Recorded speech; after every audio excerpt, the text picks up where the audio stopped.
In a sunlit estate lawyer's office, a 75-year-old retired surgeon was about to deliver the most unexpected revenge of his life.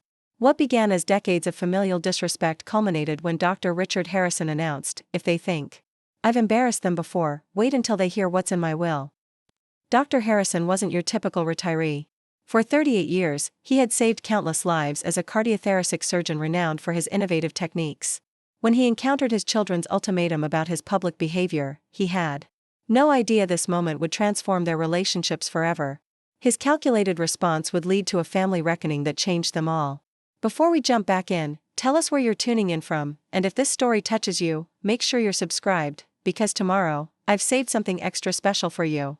The polished mahogany desk felt cool beneath Richard's fingertips. As he signed the final document with his Mont Blanc pen, a retirement gift from colleagues who actually respected him. The simple act of signing his name, something he'd done thousands of times in his 75 years, now carried the weight of his entire legacy. His right hand, still steady despite his age, demonstrated the precision that had made him legendary. In operating rooms across the country. "There you go, Mr. Thompson." Richard's voice carried the particular confidence of someone who'd made life-or-death decisions daily for almost 4 decades. He handed the document to his attorney, whose expression revealed nothing of the surprising contents he'd just witnessed being formalized. "Are you absolutely certain about this, Dr. Harrison?" James Thompson asked, his tone holding the practiced neutrality of someone who'd seen families torn apart by inheritance disputes. "More certain than I've been about anything in years," Richard replied, his voice steady. The words stung more than he probably intended, but they carried the weight of truth. Richard had spent his career making incisions with surgical precision, finding life amid death. He recognized the decision he was making now, cutting away the diseased parts of his family relationships that had festered for too long. From the reception area came the muffled sounds of his son Michael's impatient pacing. Richard could picture him checking his Rolex every 30 seconds, probably already late for some business meeting he deemed more important than accompanying his father to finalize his will. The law office felt smaller suddenly, as if the walls were slowly contracting around him. "Michael." Richard's voice cut through the quiet atmosphere as his son appeared in the doorway. "We're finished here." Michael strode into the office, his tailored suit and perfectly coiffed hair projecting the image of success he so desperately maintained. At 47, he moved with the entitled energy of someone who believed the world owed him everything. "Finally. This took forever. I have a meeting with investors in 30 minutes across town." Michael's irritation was palpable, his eyes never leaving his phone screen as he spoke. "This is your father's will, Michael," James Thompson said. His tone more pointed than professional. "Some things deserve time and consideration." Michael glanced up briefly, his face tightening at the gentle reprimand. These moments of impatience followed by barely concealed disdain had become a pattern, Richard noticed. Michael carried his sense of superiority like an expensive accessory that grew more ostentatious each year. Richard watched his son's face reveal nothing but annoyance at the inconvenience of dealing with his father's affairs. Michael had been his greatest disappointment, a brilliant mind who'd chosen to use his intelligence for accumulating wealth rather than contributing anything meaningful to the world. "I know what a will is," Michael muttered, pocketing his phone with jerky movements. There's no reason this should take 2 hours. Most people complete this process in one short meeting." "Most people don't have the complexities your father's estate entails," James replied, his tone holding a warning. Michael's mouth opened, then closed. Richard could see the words fighting to escape. "Just because he was a hotshot surgeon doesn't make his time more valuable than mine." Instead, Michael checked his watch again and turned toward the door. "Can we go now? I called a car." Amanda appeared in the doorway, her petite frame belying her forceful personality. At 44, she possessed a sharpness that seemed impossible to soften. Home from her latest European vacation, she'd begrudgingly agreed to meet them at the lawyer's office, though she'd made it clear this was an unwelcome interruption to her carefully curated lifestyle. "Daddy, you look tired. Was this too much for you today?" She kissed his cheek, her perfume overwhelming, then moved to take the seat beside him without being invited. Her concern would have seemed genuine to strangers, but Richard recognized the performance. Amanda had perfected the role of dutiful daughter for public consumption while maintaining emotional distance in private. "I'm fine," Richard said, his voice stronger than she expected. "Just finishing up the paperwork that will determine what happens to everything I've worked for my entire life. Nothing taxing." The sarcasm was lost on Amanda, who was already opening her designer handbag to check her makeup in a compact mirror. "Well, that's good. I was worried this might be too stressful. At your age, we need to be careful about these things." Richard felt a familiar tightness in his chest that had nothing to do with his heart condition. Amanda had been his pride and joy once, the daughter who'd sat on his lap in his study, asking endless questions about the human body, showing such promise. Now she spent her life spending the money her husband made, cultivating the perfect image on social media, and reminding Richard at every opportunity that he was getting old. Preparing and narrating this story took us a lot of time, so if you are enjoying it, subscribe to our channel, it means a lot to us. Now back to the story. James, Richard said, ignoring his daughter's comment, "Thank you for your help today. I appreciate your discretion and guidance." James nodded, understanding the unspoken message in Richard's words. The contents of the will would remain confidential until the appropriate time, the gathering Richard had already planned for 2 weeks from today. "Of course, Dr. Harrison. That's what I'm here for. I'll handle everything exactly as we discussed." Michael reappeared in the doorway. "Car's outside. Amanda, are you coming with us or did you drive yourself?" "I'll ride with you and Daddy," Amanda replied, standing and smoothing her skirt with manicured hands. "My driver can pick me up from your place." Richard stood carefully, refusing the helping hand Amanda automatically extended. These small assertions of independence had become increasingly important to him, silent rebellions against his children's assumption that age had rendered him helpless. As they walked through the reception area, Richard noticed James's assistant watching him with something like sympathy. She'd been present during several of the meetings where he'd outlined his wishes, and she'd witnessed firsthand the way Michael and Amanda spoke to him when they thought no one important was paying attention.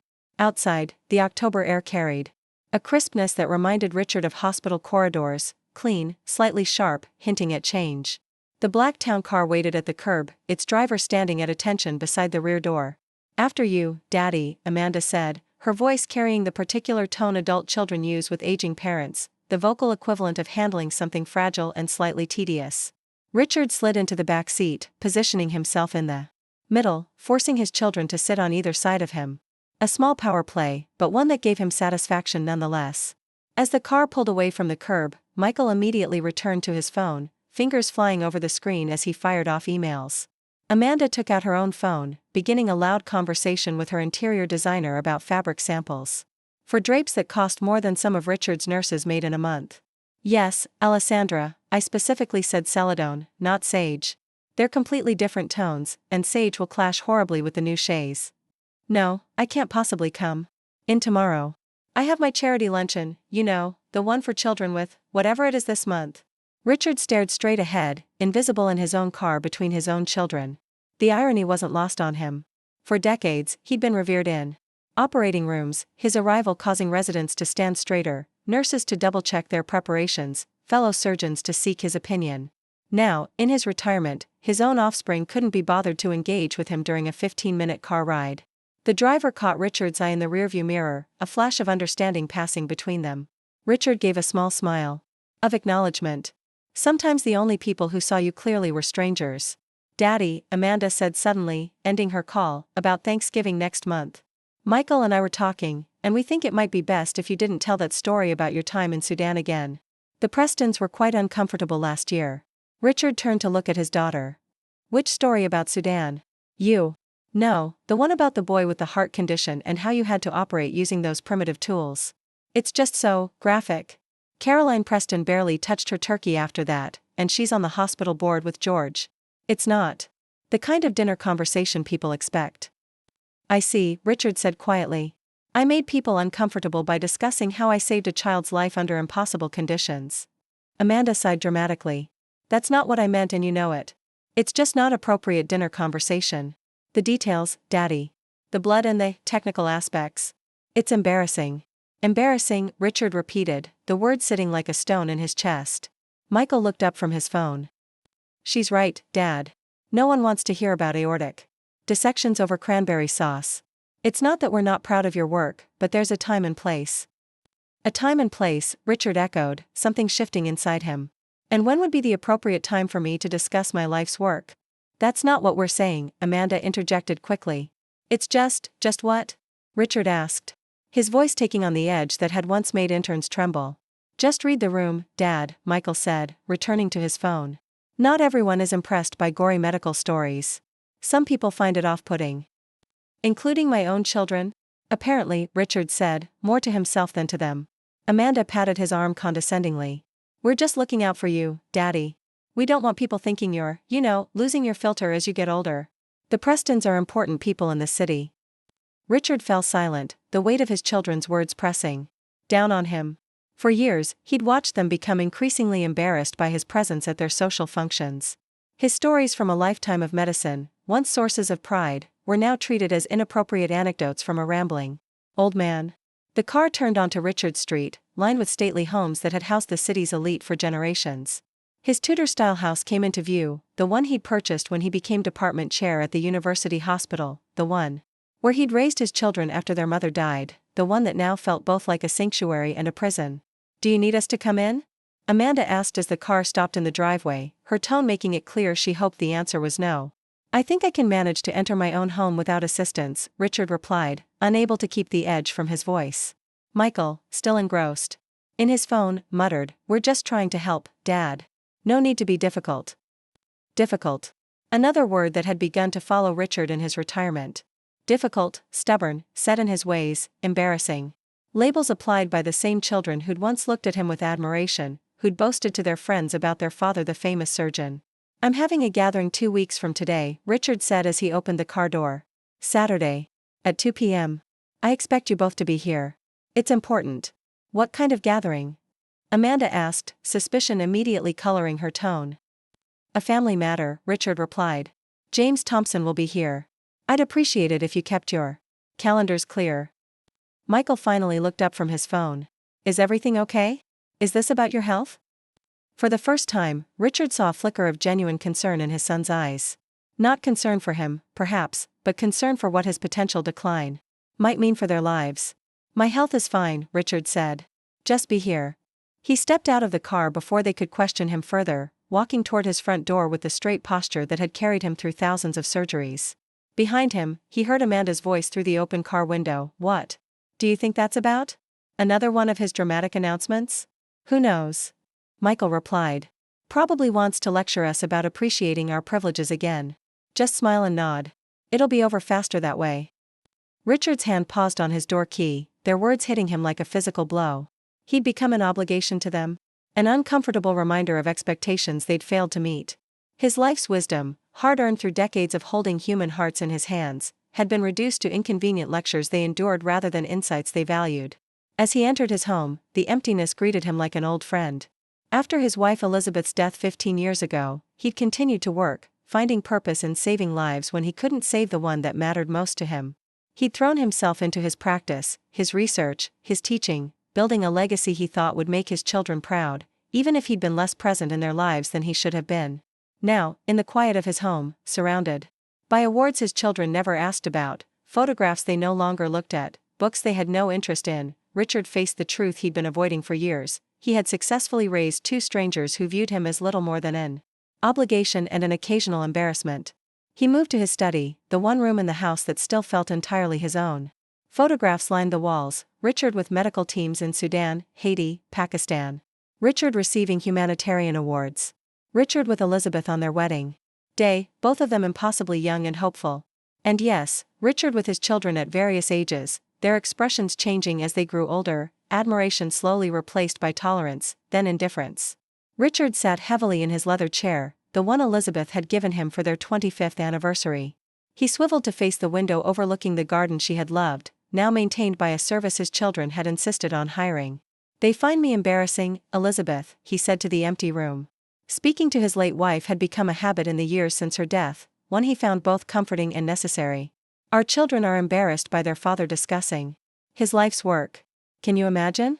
He could almost hear her response, practical as always. "What are you going to do about it, Richard?" That was the question, wasn't it? What was he going to do about children who saw him as an inconvenience, who were embarrassed by his stories, who couldn't wait to drop him off at his own home and return to their important lives? The answer lay in the document he'd signed today. The one James Thompson had questioned with appropriate legal caution. The one that would finally make his children pay attention to the lessons he'd tried to teach them their entire lives. "If they find me embarrassing now," Richard said to Elizabeth's memory, "just wait until they hear what I've done with my will." In the gathering darkness, Richard Harrison began to plan the details of a family meeting that would change everything. Not because he wanted revenge, though the thought had its appeal, but because he'd spent his life trying to teach people the difference between what was important and what only seemed so. If his children hadn't learned that lesson yet, perhaps his final act would finally make them understand. As night fell, Richard sat at his desk composing invitations to the gathering, not just for Michael and Amanda, but for others whose presence would ensure his children finally heard the message he'd been trying to deliver for years. With each name he added to the list, his purpose grew clearer. This wasn't about punishment, it was about legacy. About truth. About forcing his children to see what they'd spent years carefully avoiding. By morning, Richard had finalized his plans.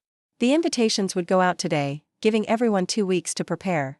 And when they gathered in his home, he would finally make a scene his children wouldn't be able to ignore or dismiss.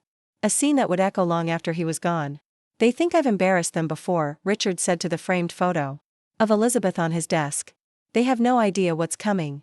The mahogany grandfather clock in Richard's study chimed midnight, its resonant tones echoing through the quiet house. Richard sat propped against his leather chair, the worn journal resting on his lap like a confidant, waiting to receive his thoughts. Sleep had abandoned him hours ago, driven away by the weight of Michael and Amanda's dismissive behavior and the promise of the gathering he'd planned.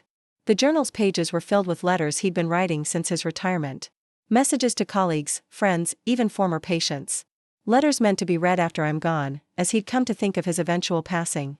But tonight, one particular letter called to him, written months ago during a sleepless night, not unlike this one.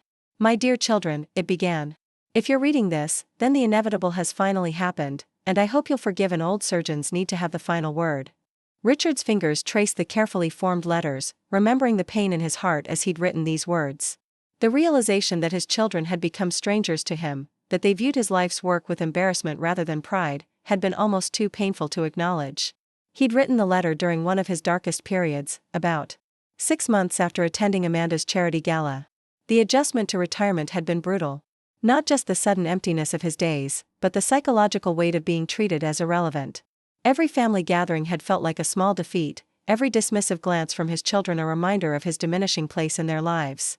"I know you've been watching me age," the letter continued. "And I suspect you've been wondering, as I have, whether this inconvenient old man is worth the trouble he causes you.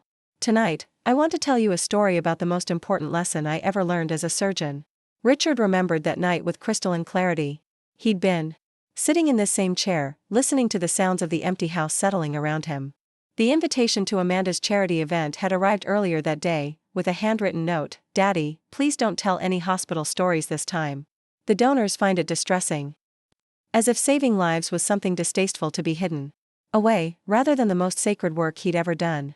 2 doors down the street, Michael lay awake in his own luxury home, his wife Sophia sleeping peacefully beside him. Sleep had eluded him since the meeting at the lawyer's office. His father's words, "I expect you both to be here. It's important," had been playing on repeat in his mind for hours, each repetition revealing new layers of meaning. He'd heard that tone before. That was his father's "I'm disappointed in you" voice, the one that had followed Michael's decision to pursue finance instead of medicine, the one that had greeted his announcement that he was too busy to visit during the holidays. 3 years ago, the one that always made him feel like a failure despite his considerable success. Michael rolled over and pulled his pillow over his head, trying to block out the memory of his father's expression as they dropped him off. In that moment, the brief flash of hurt before the surgeon's mask of composure had returned, Michael had glimpsed something he'd been avoiding for years. His father was not just aging. He was doing so alone, surrounded by children who couldn't wait to escape his presence. The thought sent Michael sitting upright in bed, his heart racing. He'd been so focused on building his own empire, on proving he could be successful without following his father's footsteps, that he hadn't considered the cost. What if his father's health was actually declining? What if this gathering was about something serious? The thought of his father facing illness alone made Michael's chest tighten with an unfamiliar feeling: guilt.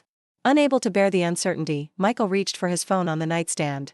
His thumb hovered over his father's contact information, a number he rarely called without a specific purpose.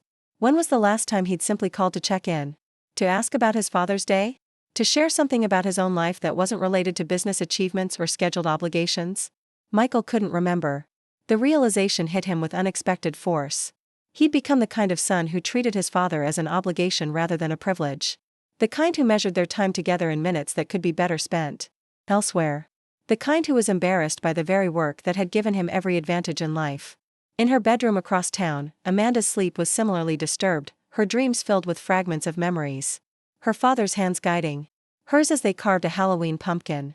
His voice reading bedtime stories, creating different voices for each character. His steady presence after her mother died, trying so hard to be both parents despite his grief and demanding career. When had she started seeing those same hands as embarrassing when they gestured during his medical stories? When had that voice become something to be tolerated rather than treasured? When had his presence become an inconvenience rather than a comfort? Amanda's eyes flew open, the darkness of her bedroom offering no answers to the questions suddenly plaguing her. She reached for her phone, checking the time, 2:17 a.m. Too late to call her father, too early to start her day. Just the right hour for uncomfortable realizations to take root. She scrolled through her recent text messages with her father. Her side was filled with cancellations and rescheduling. Can't make lunch today, Daddy, something came up with the committee. Need to postpone our dinner, the Andersons invited us to their beach house. Sorry I missed your call, was in a meeting. His responses were always the same, no problem. Another time. Enjoy the beach. No need to call back. Just wanted to check in. When had she started taking his understanding for granted? When had his willingness to accommodate her busy schedule become an expectation rather than something deserving gratitude? Amanda set down her phone and stared at the ceiling, an uncomfortable truth settling over her like a weight. She had been avoiding her father because his stories embarrassed her, yes, but perhaps more accurately, because those stories reminded her of the person she'd once planned to be, someone who made a difference, someone who did work that mattered, before. She'd chosen the safer path of marrying well and managing charitable contributions rather than making them. Her father's passion, his commitment to his patients, the way his eyes lit up when he spoke about the lives he'd saved, these weren't embarrassing. They were reminders of her own compromises, her own choices to prioritize comfort over purpose. And it was easier to silence him than to face that truth. Back in his study, Richard closed the journal and set it aside. Tomorrow, he would begin making preparations for the gathering. Not just food and drinks, but materials he'd need to deliver the lesson his children had spent years avoiding. A lesson about legacy, about purpose, about what truly mattered in a life well lived. As he finally made his way to bed, Richard felt an unfamiliar sense of anticipation. For years, he'd accepted his children's dismissal with resigned disappointment. Now, he was taking control of the narrative. If they found his stories embarrassing now, they would need to prepare themselves for what was coming. Sometimes, a surgeon had to cut deeply to heal properly. And Richard Harrison had always been an exceptional surgeon. The morning sunlight streamed through Richard's kitchen windows as he prepared his usual breakfast: 2 eggs, whole grain toast, black coffee. Simple. Efficient. Nourishing. The habits of a man who had spent decades making life or death decisions. Before most people had their first cup of coffee. As he ate, he reviewed his list for the gathering. The invitations had gone out yesterday, formal cards requiring RSVP, making it clear this wasn't an optional family brunch. Besides Michael and Amanda, he'd invited James Thompson, of course. But also Dr. Sarah Chen, the brilliant young cardiothoracic surgeon who had taken over his position at the hospital. Robert Menendez, the hospital administrator who had worked with Richard for over 20 years. Nurse Joanna Collins, who had been by his side for countless surgeries. And most surprisingly, 3 former patients whose lives he had saved under extraordinary circumstances. The doorbell rang just as he was finishing his coffee. Richard glanced at the clock, 8:15 a.m. Too early for casual visitors.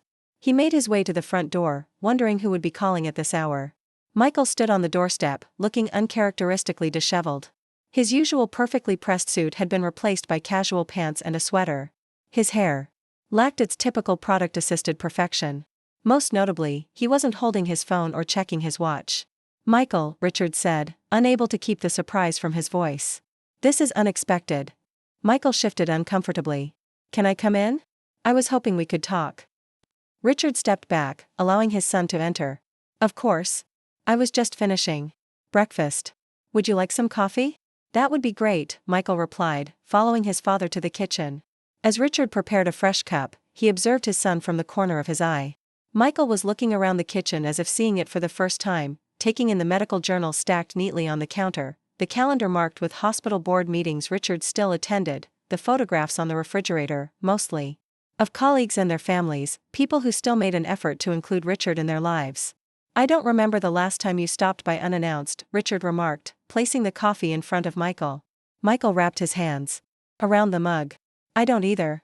That's actually why I'm here. Richard raised an eyebrow but remained silent, a technique he'd perfected during difficult consultations. Create space for the other person to fill, and they usually would. Dad, I couldn't sleep last night, Michael began, staring into his coffee. Rather than meeting his father's eyes. I kept thinking about this gathering you've planned, wondering what it's about. And I realized, he paused, struggling with words that didn't come easily to him. I realized I've been absent. More than absent. I've been dismissive. Richard sat down across from his son, surprised by this unexpected vulnerability. What brought on this realization? Michael finally looked up. Something in your voice yesterday. And thinking about how long it's been since I just called to check in. Or stopped by without needing something. Or really listened to your stories. Instead of just tolerating them. The admission hung in the air between them, honest in a way their conversations hadn't been in years. Your mother used to say that insights at 3 a.m. either change your life or are forgotten by breakfast, Richard said. Which is this going to be, Michael? The question seemed to catch Michael off guard. I don't know, he admitted. I just know that when I thought about why you might be gathering everyone together, I was afraid it might be about your health. And the thought of you facing something serious without proper support from me and Amanda, it made me realize how far we've drifted. Richard nodded slowly. We have drifted. But Michael, that's been a mutual journey. I've allowed it to happen as much as you have. Why? Michael asked, the question surprisingly direct. Why haven't you called us out on it? Richard considered the question carefully. When you became a father, what was your primary goal for your children? Michael looked confused by the shift in conversation but answered anyway. To give them every advantage. To make sure they had opportunities. And beyond that? What did you want for them as people? To be happy, I suppose. To be successful. To live good lives. Richard nodded. That's what I wanted for you and Amanda. And at some point, I had to accept that your definition of a good life might be different from mine. That the values I hoped to instill might not be the ones you chose to embrace. Michael flinched slightly. At the implicit criticism. You think we've rejected your values. I think you've prioritized different ones, Richard corrected gently. Success measured in financial terms rather than impact. Comfort rather than purpose. Social standing rather than meaningful contribution. That's not fair, Michael protested. My work has value. Amanda's charitable efforts make a difference. I'm sure they do, Richard agreed. But Michael, when was the last time you did something that truly mattered to someone who couldn't repay you? When was the last time Amanda's charity work required actual sacrifice rather than just writing checks and attending galas? The questions landed like stones in still water, creating ripples of discomfort. We can't all be heroes like you, Dad, Michael said, a defensive edge entering his voice. Richard shook his head. This isn't about heroism. It's about purpose. About using your gifts, and both of you have many, to make a meaningful difference rather than just accumulating wealth and status. Michael was quiet for a long moment. Is that what this gathering is about? Another lecture on our moral failings? Richard smiled sadly. No, Michael. It's about something much more important than that. Before Michael could press further, the doorbell rang again. This time, Richard was less surprised. If Michael had been having revelations at 3 a.m., it made sense that Amanda might be experiencing similar reflections. Sure enough, when Richard opened the door, Amanda stood on the doorstep, looking as uncharacteristically casual as her brother had. Her designer clothes had been replaced by simple jeans and a sweater. Her face lacked its usual perfect makeup. She held a bakery box in her hands like a peace offering. Daddy, she said, her voice lacking its usual performative brightness. I brought those almond croissants you like from Mariano's. I thought maybe we could have breakfast together. Michael beat you to it, Richard replied, stepping back to let her in. But I never say no to Mariano's croissants. Amanda's surprise at finding her brother in their father's kitchen was evident, but she recovered quickly. Couldn't sleep. Either, huh? She asked Michael as she set the box on the counter. Not really, Michael admitted. You? Horrible night, Amanda confirmed. Kept thinking about Dad's mysterious gathering. Richard watched this exchange with interest. His children rarely acknowledged vulnerability to each other, maintaining the same polished facades with their sibling that they presented to the world. I was just making fresh coffee, Richard said, moving to the coffee maker. And your brother was about to hear what the gathering is actually about. This captured both their attention immediately. It's not about your health, is it? Amanda asked, echoing Michael's earlier concern. My health is fine, Richard assured her. Better than fine for a man my age. Dr. Chen says I could probably still perform surgery if I wanted to, though I don't miss the stress. Then what is it? Michael pressed. Why the formal invitations? Why include James Thompson? Richard poured coffee for Amanda and refreshed Michael's cup before sitting down at the table. Because it's time for me to discuss my legacy with all the people it touches. Amanda and Michael exchanged glances. Your legacy? Amanda repeated. You mean your estate? The inheritance? The immediate leap to financial matters didn't surprise Richard, but it still disappointed him. My legacy is not measured in dollars and cents, Amanda. Though yes, the financial aspects will be discussed. Are you changing your will? Michael asked directly. Richard looked at his son steadily. Would it matter if I did? Of course. It would matter, Amanda interjected. We've always understood that your estate would be divided between us. If that's changing, we deserve to know why. Richard noted the shift in his daughter's demeanor, the defensive edge entering her voice. What I deserve and what you deserve are interesting concepts to explore, he said carefully. I've been thinking a lot about that lately. Michael leaned forward. Dad, if this is about us not appreciating your work or being embarrassed by your stories, this is about much more than that, Richard interrupted. This is about ensuring that my life's work continues to have meaning after I'm gone. That the resources I've accumulated serve the purposes I value. That my legacy reflects my values, not just my DNA. The implications of this statement hung in the air, creating a tension that was almost palpable. You're cutting us out of your will? Amanda asked, her voice rising slightly. Because we asked you not to tell graphic medical stories at dinner parties? Richard shook his head. I'm not discussing the specifics until the gathering. And this isn't about punishment, Amanda. It's about alignment. About ensuring that what I've built serves purposes I believe in. We're your children, Michael said, an edge of anger entering his voice. Doesn't that count for anything? It counts for everything, Richard replied calmly. Which is why I care so deeply about the people you've become and the values you embrace. Amanda stood up abruptly. This isn't fair. You can't just change everything because we don't live up to your impossible standards. Richard remained seated, his expression calm. My standards aren't impossible, Amanda. They're actually quite simple. Contribute meaningfully. Treat people with dignity. Value substance over appearance. Use your advantages to help those without them. We do those things, Michael insisted. Maybe not in the dramatic ways you did, saving lives in war zones, but we contribute. We help people. Perhaps, Richard conceded. But from what I've observed, you help when it's convenient. When it elevates your social standing. When it doesn't require real sacrifice. That's not fair, Amanda repeated, tears forming in her eyes. You have no idea what my life is like, the pressures I face, the expectations. You're right, Richard interrupted gently. I don't fully understand your life. Just as you've never tried to understand mine. The difference is, I've never been embarrassed by your choices. Disappointed sometimes, yes. Concerned often. But never embarrassed. The word landed like a physical blow. Amanda sank back into her chair, the tears now flowing freely. I never meant to make you feel that way. She whispered. Didn't you? Richard asked quietly. When you ask me not to share my experiences at your events? When you change the subject when I begin a story from my career?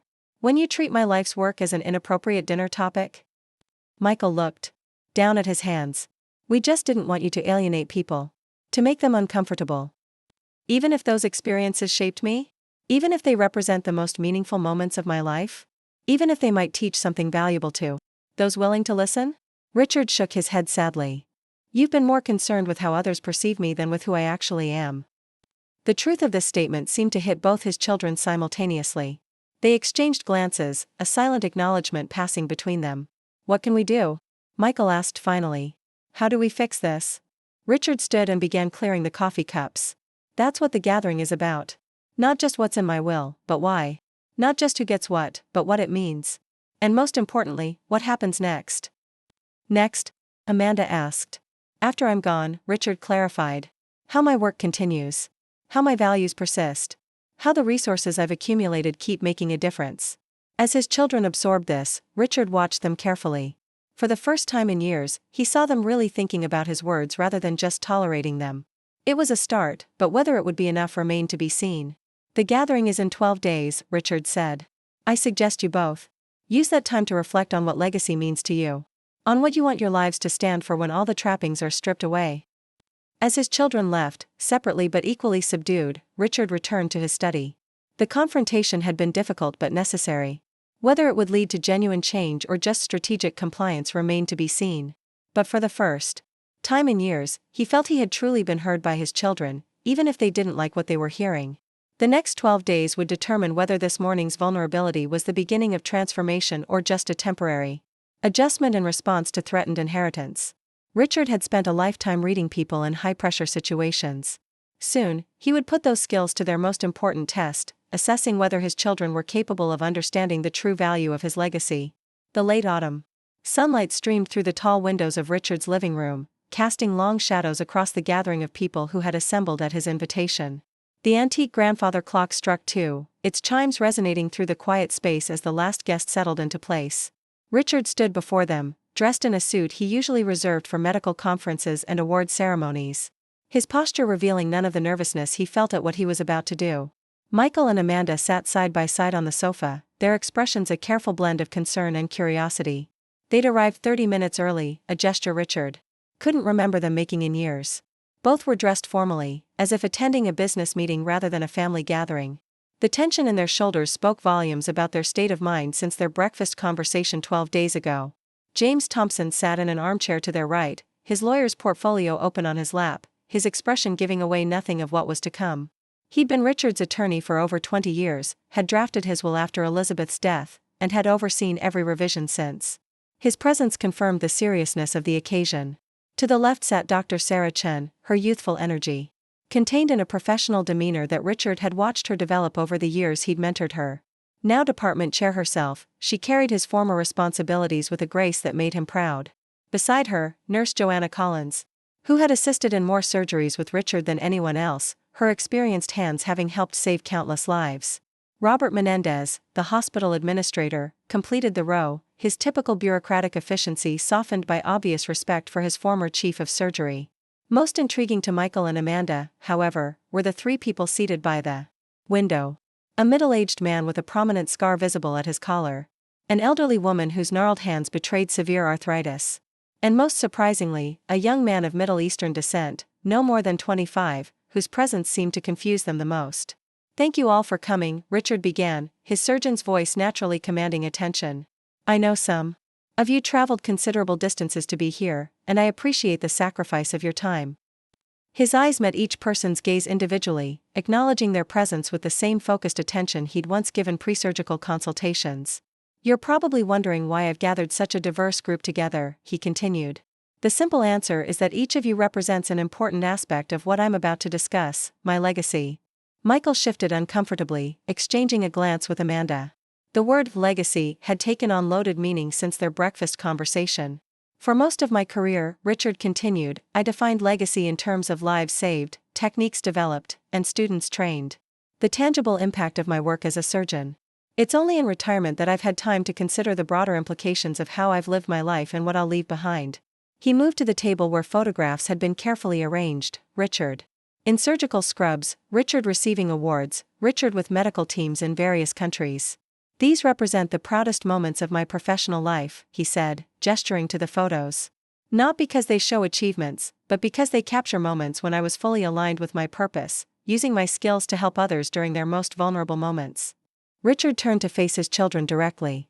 "Michael, Amanda, you've made it clear over the years that these stories, these experiences that shaped me, are embarrassing to you. Too graphic for polite company. Too detailed for dinner conversation. Too much." Amanda looked down, a flush rising to her cheeks. Michael maintained eye contact, though his jaw tightened visibly. "I've been trying to understand why," Richard continued. "Why the work that gave my life meaning makes my own children uncomfortable. Why the stories I consider sacred feel inappropriate to you. I believe I finally figured it out." He paused, allowing the moment to stretch, a technique he'd used before delivering difficult diagnoses. "These stories remind you of expectations you believe you've failed to meet. They highlight values you've chosen not to prioritize. They represent a standard you've decided is too demanding to uphold." "That's not fair, Dad," Michael interjected, unable to contain himself. Richard held up his hand, the gesture automatically silencing his son as it had once quieted operating rooms. "I'm not finished, Michael. This isn't about blame. It's about understanding. About clarity. About ensuring that what I leave behind, both materially and symbolically, aligns with what I truly value." He turned to James Thompson. "James, would you please explain the changes to my will?" The attorney nodded, opening his portfolio. "Dr. Harrison has made significant revisions to his estate plan. The most substantial change involves the creation of the Harrison Surgical Innovation Fund, which will receive 70% of his total estate. A visible shock rippled across Michael and Amanda's faces. This fund, James continued, will support surgical training for doctors committed to serving in conflict zones and under-resourced areas. It will provide grants for medical equipment in regions where Dr. Harrison has volunteered. And it will fund continuing research in the cardiothoracic techniques Dr. Harrison pioneered. 70%? Amanda whispered, her voice barely audible. James nodded, continuing without acknowledging her interruption. Of the remaining 30%, 10% will be divided equally between Dr. Harrison's children, Michael and Amanda. Michael's face flushed red. 10% total? 5% each? Dad, your estate is worth millions. You're leaving us 5% each? Richard remained calm, his expression unchanged. The remaining 20%, he said, taking over from James, will be divided among 3 beneficiaries I'd like to introduce you to now. He walked to the 3 strangers seated by the window. This is David Mercer, he said, gesturing to the middle-aged man with the scar. 23 years ago, David came into my operating room with an aortic dissection so severe that 3 other surgeons had declined to operate, believing the case hopeless. The procedure I performed became a case study taught in medical schools across the country. David nodded respectfully to the group. Dr. Harrison didn't just save my life. He gave me 30 years I wasn't supposed to have. Years to see my children grow up. To meet my grandchildren. To contribute to my community. Richard moved to the elderly woman. This is Margaret Whitfield. 15 years ago, Margaret needed a high-risk valve replacement. The procedure required modifications to standard technique due to her unique anatomy. The approach we developed has since helped hundreds of patients with similar conditions. Margaret smiled, her eyes bright despite her frail appearance. Every morning when I wake up, I remember that each day is a gift from Dr. Harrison. A day I shouldn't have had. Every moment with my family feels like borrowed time, and that makes it precious beyond measure. Finally, Richard gestured to the young man. And this is Tariq Nasser. 8 years ago, I was volunteering with Doctors Without Borders in a field hospital near Aleppo. Tariq was brought in after a bombing, his chest crushed, his heart damaged beyond what our limited equipment should have been able to address. Tariq stood, his posture straight, his eyes meeting those of each person in the room. Dr. Harrison operated for 11 hours using makeshift equipment. He refused to give up when others said it was hopeless. Thanks to him, I was able to complete my education. I am now in my final year of medical school, specializing in trauma surgery. I hope to save others as Dr. Harrison saved me. A heavy silence filled the room as Richard returned to stand before his children. Each of these individuals represents what I value most, the difference one life can make when given a chance. The ripple effects of one person refusing to give up on another. The legacy of care that extends far beyond my own hands. He gestured to James to continue. Each of these individuals will receive a portion of the designated 20%. James explained. In addition, Dr. Harrison has established trust funds to cover the educational expenses of their children and grandchildren, ensuring that his impact continues for generations. Amanda's eyes had filled with tears. Daddy, why are you doing this? Why are you giving so much to strangers and so little to your own family? Richard's expression softened slightly. They're not strangers to me, Amanda. They're living embodiments of my life's purpose. And the fund isn't receiving my money, it's receiving resources to continue my work. But we're your children, Michael insisted, his voice tense with controlled anger. Doesn't that count for anything? Of course it does, Richard replied. Which is precisely why I'm doing this. Because I want your inheritance to reflect what truly matters, not just financial comfort, but purpose, impact, meaning. He moved to sit in the chair directly across from his children, leaning forward to ensure they couldn't avoid his gaze. For years, you've been embarrassed by my stories. By my work. By the very things that made my life meaningful. You've asked me to be less. To talk less. To take up less space with my experiences.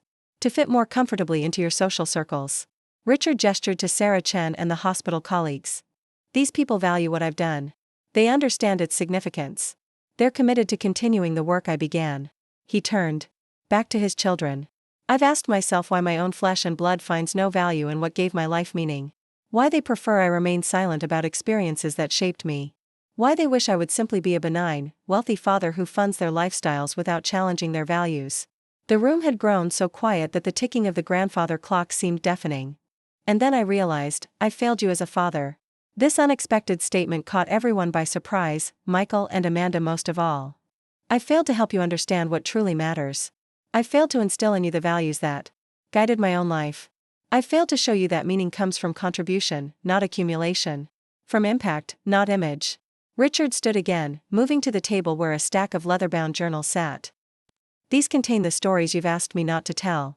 The moments that defined me. The experiences that shaped my understanding of what it means to live well. Each one represents a life saved, a lesson learned, a moment of profound connection with another human being at their most vulnerable. He picked up the top journal, opening it to a marked page. This is the story of my first solo surgery as an attending physician. The patient was a 17-year-old boy named Marcus Jefferson. His parents were in the waiting room, having entrusted their only child's life to a young doctor they'd just met. The responsibility felt overwhelming. Richard read a passage describing the precise moment when he'd encountered unexpected bleeding, how time seemed to slow, how every decision felt weighted with consequences that would extend far beyond that operating room. This is what I've tried to share with you, he said, closing the journal. Not just medical details, but what it means to hold someone's life in your hands. To make decisions that will shape not just one future, but the futures of everyone who loves that person. To bear that responsibility with humility and purpose. He looked at each person in the room in turn, his gaze lingering on his children. My will isn't about punishment. It isn't about control from beyond the grave. It's about ensuring that what I valued most continues. That the resources I was fortunate enough to accumulate serve purposes I believe in. That my life's work doesn't end with my death. Saracen spoke for the first time. Dr. Harrison's techniques have saved thousands of lives, including patients I've treated myself. His innovations didn't just advance surgical practice, they transformed it. Nurse Collins nodded in agreement. In 30 years of nursing, I've never worked with a surgeon who combined such technical brilliance with such genuine compassion. Patients sensed it immediately. This was a doctor who saw them as people, not just cases. Administrator Menendez added his perspective. The programs Dr. Harrison established at our hospital have become models nationwide. His insistence that excellence and empathy must coexist changed our entire institutional culture. As these testimonials continued, Richard watched his children's faces. Michael's expression had shifted from anger to something more complex, a mixture of shame, confusion, and dawning realization. Amanda was openly crying, her carefully applied makeup streaking down her cheeks. Finally, Richard revealed the most important part of his plan. However, he said, his voice softening, there is a codicil to my will that James has not yet explained. All eyes turned to him, especially his children's. The distribution I've described goes into effect immediately upon my death, with one exception. The 10% designated for Michael and Amanda will be held in trust for 1 year. During that year, they will each have the opportunity to demonstrate a genuine understanding of the values I've tried to instill. Michael leaned forward. What does that mean, exactly? James took over the explanation. Dr. Harrison has established specific criteria. Each of you will be required to volunteer a minimum of 20 hours per month with organizations serving vulnerable populations. You will participate in the Harrison Surgical Innovation Fund's Advisory Committee, reviewing grant applications and learning about global surgical needs. And you will each complete a project of your choosing that makes a meaningful, sustainable difference in a community you've never previously engaged with. If you fulfill these requirements, Richard continued, your inheritance increases from 5% each to 15% each, reducing the fund's portion to 50%. More importantly, you gain voting rights on the fund's board of directors, ensuring our family maintains influence over its direction. Amanda wiped her tears. And if we don't meet these requirements? Then your 5% remains in trust, with only the interest available to you annually. The principal eventually passes to your children when they turn 30, provided they complete similar service requirements. The implications of this arrangement hung in the air. Richard had created a mechanism that extended his values beyond his death, that required his children to engage with his legacy in meaningful ways if they wanted to fully benefit from it. This isn't about controlling you, Richard said gently. It's about inviting you to understand what made my life meaningful. To experience for yourselves what it means to use your privileges to serve others. To discover that the stories you've found embarrassing actually represent the greatest human experiences possible, moments of genuine impact, connection, and purpose. He picked up another journal. I don't expect you to become surgeons. I don't expect you to serve in war zones or develop medical innovations. I simply hope you'll discover what it means to make a tangible difference in others' lives. To use your considerable gifts for something beyond self-interest and social standing. Michael was the first to speak. You're bribing us to volunteer? To pretend we share your values just to get more money? Richard shook his head. If that's how you approach it, you'll fail the requirement. Authentic engagement can't be faked.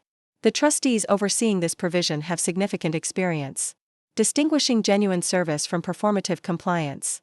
He gestured to Sarah Chen and Robert Menendez, who would serve as two of the trustees. They know the difference between showing up and making a difference. Amanda looked up, her expression vulnerable in a way Richard hadn't seen since she was a child.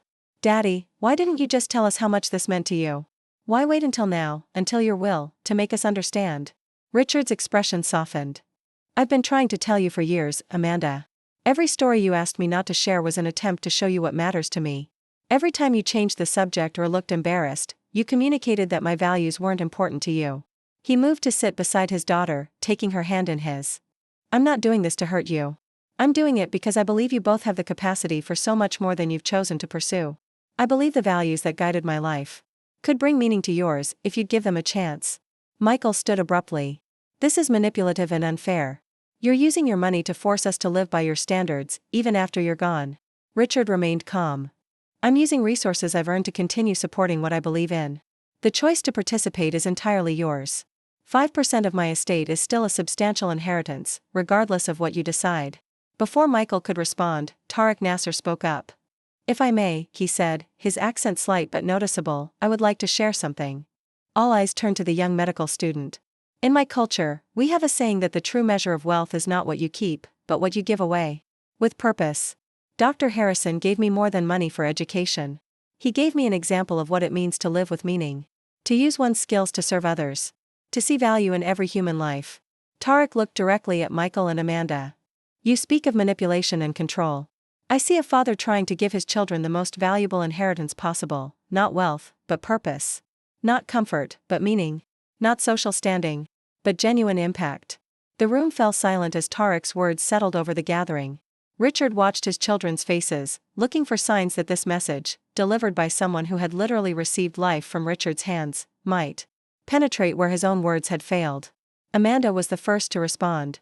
The stories you tried to tell us, she said quietly to her father. The ones we asked you not to share. I never really listened to them, did I? Richard squeezed her hand. It's not too late to start. Michael remained standing, his internal conflict evident in his expression. So what happens now? He finally asked. We just agree to volunteer and sit on committees to get our inheritance? What happens now, Richard replied, is entirely up to you. I've made my values clear. I've structured my estate to reflect those values. What you choose to do with that information will reveal what truly matters to you. He stood and addressed the entire gathering. My legacy isn't just what I leave behind. It's what continues through the lives I've touched. Through the values I've tried to embody. Through the difference I've tried to make. Richard turned to face his children directly.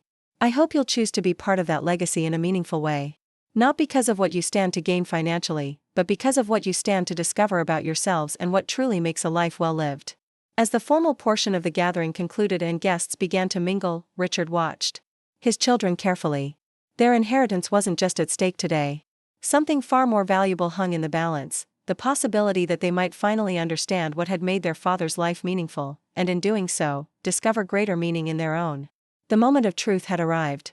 His children now faced a choice that would reveal what they truly valued, comfort or purpose, image or impact, accumulation or contribution.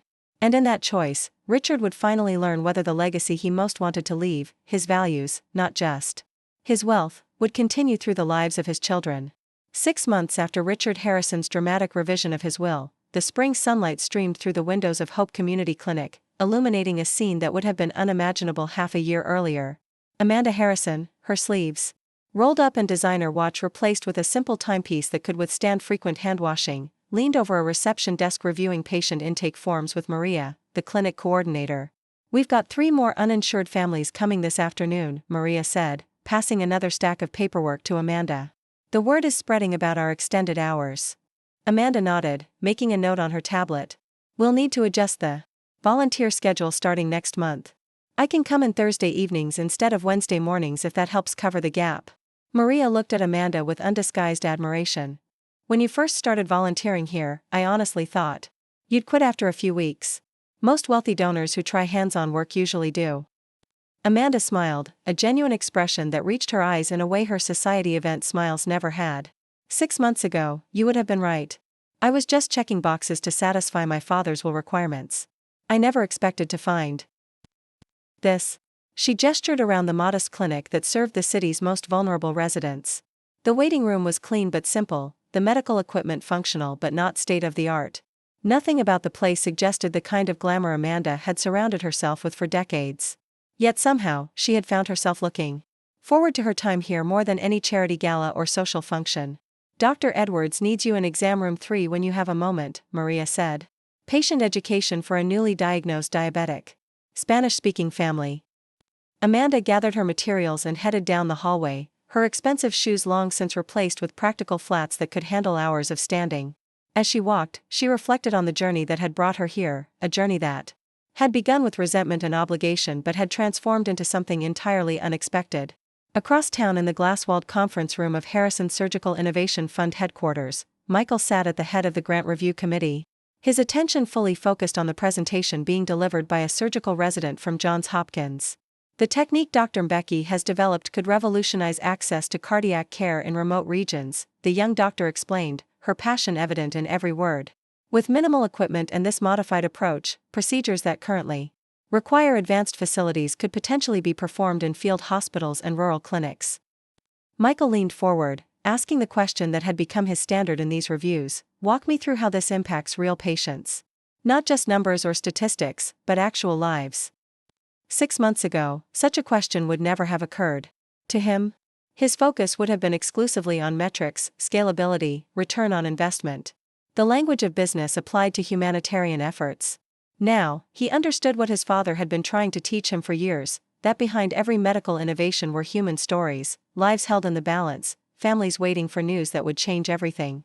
The resident's face lit up at the question. Let me tell you about Esther, a 7-year-old girl in rural Kenya who would be a candidate for this procedure. As she described the child's condition and the family's struggle to access care, Michael found himself fully engaged, imagining the impact this grant could make. Not in abstract terms of lives saved, but in the concrete reality of this specific child being able to grow up, go to school, have a future. When the presentation concluded, Michael thanked the resident and turned to the committee. We'll have a decision for you within 2 weeks. The proposal is compelling, particularly in how it aligns with our mission of extending surgical innovation to underserved communities. As the resident left, Sarah Chen, who had become both a colleague and friend in the months since Richard's gathering, gave Michael an approving nod. Your father would be proud of how thoroughly you're evaluating these proposals.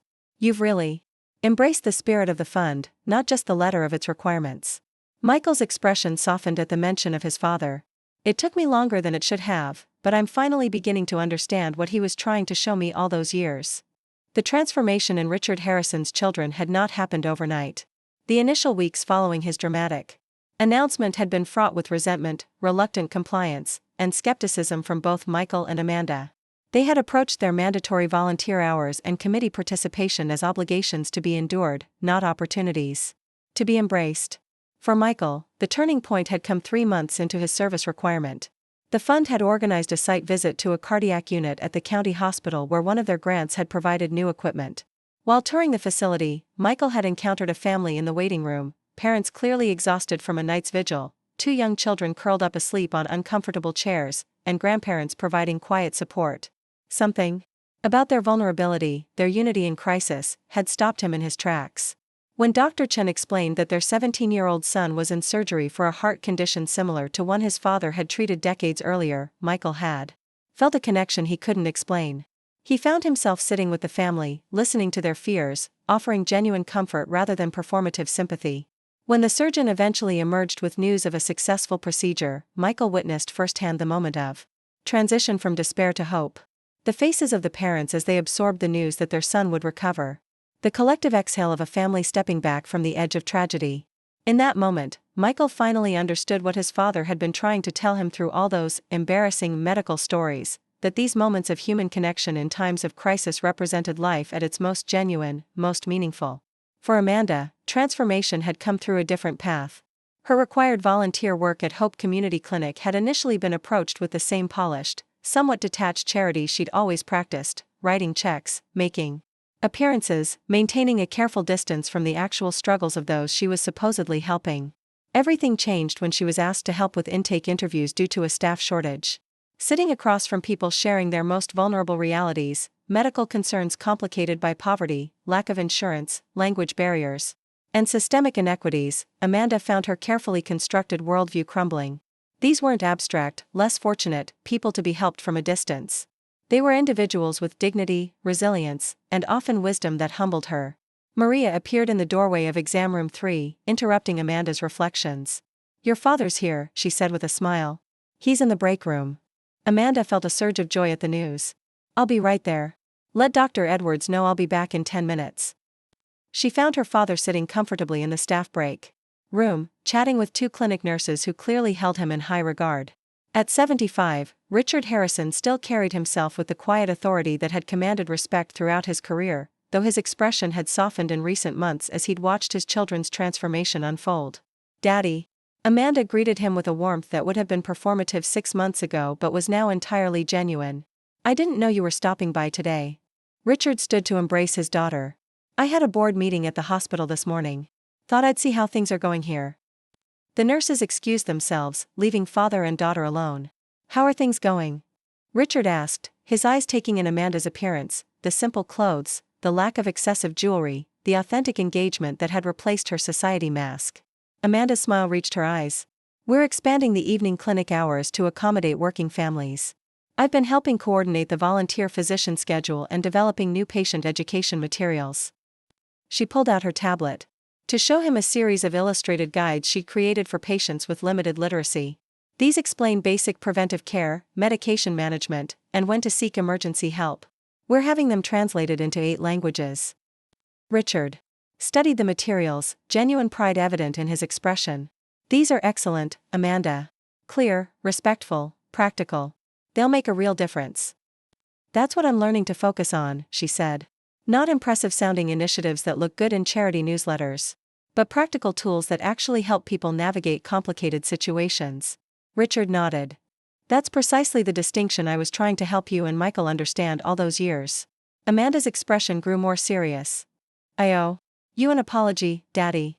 Many apologies, actually. For dismissing your stories. For being embarrassed by your work. For caring more about social standing than substance." Richard took her hand. "The best apology is changed behavior. And in that regard, you've more than made amends." "I didn't understand," Amanda continued. "I thought your medical stories were just graphic details meant to shock people. Or draw attention. I never grasped that they were about human connection at the most profound level. About being present for people during their most vulnerable moments." Richard's eyes glistened slightly. "That's exactly what they were about. What my entire career was about." "I get it now," Amanda said softly. "Not completely, I'm still learning. But I'm beginning to understand why those experiences meant so much to you. Why they shaped you. Why they mattered too much to remain unspoken." Their conversation was interrupted by Amanda's phone chiming with a text message. "It's Michael," she said, checking the screen. "The committee meeting must be finished. He's asking if we're still on for dinner tonight." "Are we?" Richard asked. "Absolutely," Amanda confirmed. "Michael's bringing the grant finalist materials to review. He wants your input on the Kenya project." Richard felt a wave of satisfaction at this news. 6 months ago, the idea of his children voluntarily seeking his professional opinion would have seemed impossible. Now, it had become a regular occurrence. Not because of the terms of his will, but because they had genuinely come to value his expertise and experience. "I should get back to work," Amanda said, standing reluctantly. "We have a full afternoon ahead. Will you be okay getting to Michael's office?" "I managed to find my way around war zones and disaster areas for 40 years, Richard reminded her with a gentle smile. "I think I can handle downtown traffic." Amanda laughed. "Fair point. See you at 7. As she returned to her duties, Richard took a moment to observe the clinic operations, noticing the many small ways Amanda's influence had improved the patient experience. Better signage. More comfortable waiting areas. Educational materials that respected the intelligence of patients while acknowledging literacy and language barriers. She had found her purpose here, not in writing checks from a distance, but in applying her organizational skills and attention to detail to problems that actually mattered. The transformation wasn't just about meeting the requirements of his will, it was genuine, deep, and lasting. An hour later, Richard walked into the offices of the Harrison Surgical Innovation Fund, the organization that now bore his name and carried forward his life's work. The receptionist greeted him warmly, immediately notifying Michael of his arrival. Michael emerged from the conference room, his typical power suit replaced by more casual attire that still managed to convey professionalism without ostentation. The change in wardrobe was just one of many visible signs of his son's evolving priorities. "Dad," Michael greeted him, extending his hand before pulling him into an unexpected embrace. Perfect timing. The committee just finished reviewing the Kenya proposal. I'd value your perspective before we make a final decision. Richard followed his son into the conference room where Sarah Chen and Robert Menendez were gathering their materials. "Richard," Sarah greeted him warmly. "Your son continues to impress us with his thoughtful approach to these grants. He's asking exactly the right questions." Michael looked momentarily embarrassed by the praise, a humility that would have been unthinkable 6 months earlier. "I'm just applying what I've learned from all of you. And from finally paying attention to my father's experiences." As they settled around the conference table, Michael pulled up the details of the Kenya project. On the large screen. "The technical aspects are solid, and Dr. Mbecki's track record is impressive. What I'm most interested in is whether this approach genuinely addresses the needs of patients in these communities." Richard listened as his son outlined the considerations. With a depth of understanding that went far beyond financial metrics. Michael was thinking about sustainability, cultural appropriateness, training of local practitioners, and long-term impact, all factors that demonstrated a genuine grasp of what made medical interventions truly valuable. "What struck me most," Michael continued, "was something Dr. Mbecki said in her proposal. She wrote that the measure of surgical innovation isn't just technical achievement, but the extension of dignity and care to those previously considered unreachable. That resonated with everything you've been trying to teach me, Dad." Richard nodded, emotion making it momentarily difficult to speak. To hear his own values echoed in his son's words, to see Michael genuinely engaging with principles he'd once dismissed as irrelevant to the real world, it was more than he had dared to hope for when he'd made his dramatic announcement 6 months ago. "The proposal has merit," Richard said when he could trust his voice. "But more importantly, Michael, your evaluation of it demonstrates a profound understanding of what matters in medical intervention. You're asking the right questions. You're focused on the right priorities." The meeting continued for another hour, with Michael taking detailed notes on Richard's insights. When they concluded, Michael walked his father to the elevator. 6 months ago," Michael said quietly as they waited, "I thought your will revisions were about punishment. About controlling us even after you were gone." Richard remained silent, allowing his son to continue. "I was wrong," Michael admitted. "It wasn't about control at all. It was about invitation. About offering us the chance to discover what you'd found, that meaning comes from impact, not acquisition. That purpose is more satisfying than status." The elevator arrived, but Richard made no move to enter it. "I spent years being embarrassed by your medical stories," Michael continued. "Asking you not to share them at social functions. Treating your life's work as inappropriate dinner conversation. I never understood that those stories weren't about blood and surgery and technical details. They were about human connection at its most profound. About being present for people when everything is at stake." Richard felt his eyes growing moist. "That's exactly what they were about." "I get it now," Michael said simply. "Not completely, I'm still learning. But I'm beginning to understand why those experiences shaped you. Why they mattered too much to remain unspoken." Richard placed a hand on his son's shoulder. "That understanding is worth more to me than any acknowledgement or award I received in my career." Later that evening, Richard sat at the head of the table in Michael's dining room, watching as his children discussed the Kenya project with genuine engagement. Their conversation flowed naturally between the grant proposal, Amanda's clinic initiatives, and plans for expanding the fund's impact in the coming year. Gone was the awkward formality that had characterized family dinners for so many years. Gone were the impatient glances at watches and phones. Gone was the subtle dismissal of their father's contributions to the conversation. In their place was authentic connection, genuine interest, and a shared sense of purpose that transcended the original requirements of Richard's will. "I have a confession to make," Richard said when there was a natural pause in the conversation. Both children looked at him expectantly. "The codicil in my will, the one requiring your service and engagement to receive the larger inheritance, it was never actually about the money." Michael and Amanda exchanged glances. "What do you mean?" Amanda asked. "I mean that I would have revised it, regardless of your response. If you had merely gone through the motions, checking boxes without genuine engagement, I would still have ensured you received the full 15% each." Michael's brow furrowed. "Why? That contradicts everything you said about authentic commitment." Richard smiled. "Because you're my children. Because I love you. Because ultimately, I wanted you to have every advantage, even if you never came to share my values. Then why the elaborate requirements? Amanda asked. Why not just tell us this from the beginning? Because I hoped for exactly what has happened, Richard explained.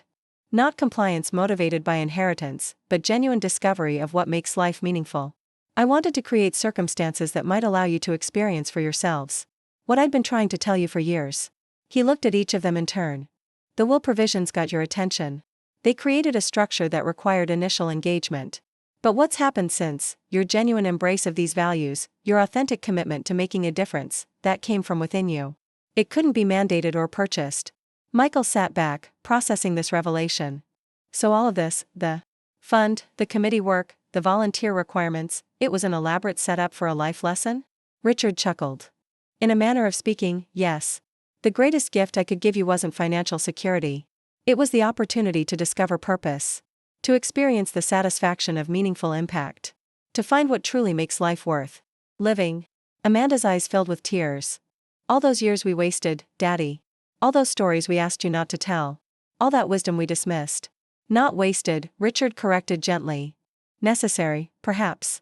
We all have to find our own way to truth. My mistake was thinking I could simply tell you what I'd learned. Some lessons can only be understood through experience. He reached for his water glass, raising it in a toast. To second chances. To lessons finally learned. To a legacy of purpose, not just possessions. Michael and Amanda raised their glasses, the simple gesture symbolizing a transformation that had seemed impossible just 6 months earlier. Later that night, as Richard prepared to leave, Michael walked him to the door. There's something I've been meaning to ask you, Michael said hesitantly. Those journals you showed us at the gathering, the ones with all your medical stories and experiences. Would you be willing to share them with me? I'd like to really hear those stories now. Richard felt his heart swell with emotion. After decades of being asked to keep his experiences to himself, his son was finally asking to hear them. Not out of obligation, but out of genuine interest. Not with embarrassment, but with respect. I'd like that very much, Richard said, his voice thick with feeling. Perhaps we could start with the Sudan stories, the ones Amanda specifically asked me not to tell at Thanksgiving. Michael smiled. I'd like that. And Dad? I'm sorry we ever made you feel your experiences weren't valuable. That your stories weren't worth hearing. That your life's work was something to be embarrassed about. The past is past, Richard replied. What matters is what we choose now, and moving forward. As he drove home through the quiet streets, Richard Harrison reflected on the journey of the past 6 months. His dramatic announcement about his will had been a calculated risk, one that could have permanently damaged his relationship with his children if they had chosen resentment over growth. Instead, it had become the catalyst for transformation. Not because of the financial incentives, which had merely opened the door, but because Michael and Amanda had discovered for themselves what Richard had tried to tell them for years, that meaning comes from impact, not acquisition. That purpose provides a satisfaction status never can. That being truly present for others in their moments of need represents life at its most authentic and fulfilling. The Harrison Surgical Innovation Fund would continue his work, extending care to those who needed it most. But his most important legacy wasn't the fund, or even the surgical techniques he'd pioneered. It was the transformation he'd witnessed in his children, their discovery of purpose, their embrace of meaningful contribution, their growth into the people he'd always hoped they would become. As he pulled into his driveway, Richard smiled at the thought of the journals waiting in his study. The stories his children had once found embarrassing would now be shared as they were meant to be, not as technical medical accounts, but as testament to the privilege of being present for others in their most vulnerable moments. As examples of a life lived with purpose and impact. As his true legacy, finally understood and embraced by those who mattered most. The scene he'd made in his will had accomplished exactly what he'd hoped, not control or punishment, but invitation to a more meaningful way of living. An invitation his children had finally accepted, not for the inheritance it protected, but for the purpose it revealed. Up next, you've got 2 more standout stories right on your screen. If this one hit the mark, you won't want to pass these up. Just click and check them out. And don't forget to subscribe and turn on the notification bell so you don't miss any upload from us.